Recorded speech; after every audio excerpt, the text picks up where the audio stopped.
You're now looking at what remains of the Umpqua Hotel on the corner of Oak and Jackson Streets. Constructed in 1912 at a cost of $100,000, the Umpqua was a posh hotel and social hub for this small community.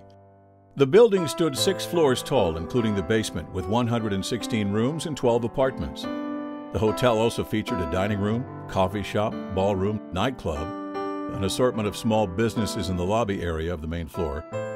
There was even a radio station antenna located on the roof of the building. The Umpqua Hotel would host a number of famous guests over the years: John and Robert Kennedy, Richard Nixon, Nelson Rockefeller, as well as Lawrence Welk and his band.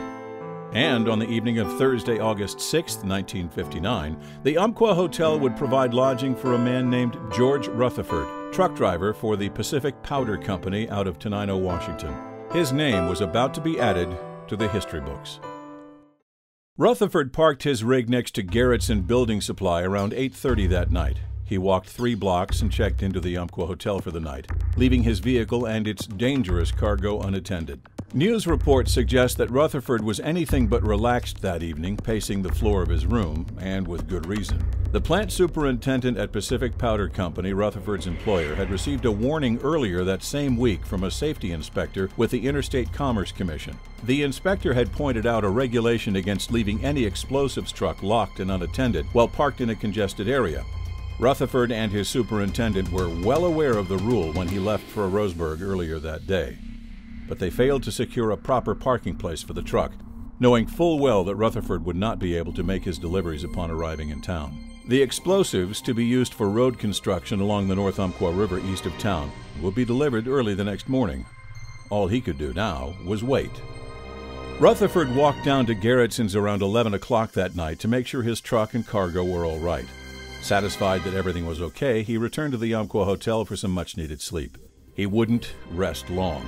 Sirens would awaken Rutherford and other guests from their slumber. His room, number 207, had a clear shot of the fire. As Rutherford rushed to the window to see what was creating all the commotion, he instantly caught sight of the Garrettson blaze and ran from the hotel to move his truck out of harm's way.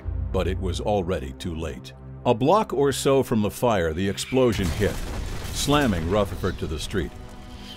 Shocked and bleeding, he tried to continue on, but was restrained by others at the scene, concerned that he needed immediate medical treatment. Witnesses reported hearing him exclaim, "Let me go! Let me go! I've got to get down there and see how many people I've killed."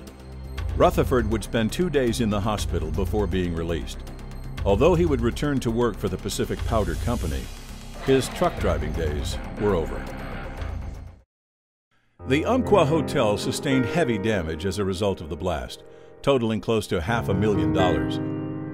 Walls were repaired, windows replaced, and the hotel would resume operations until February 23, 1974, when a fire started in the basement kitchen and quickly spread to the rest of the hotel.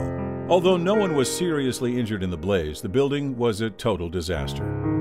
Eventually, the top 4 floors were torn down, while the basement and main floor were salvaged, leaving the structure that you see today.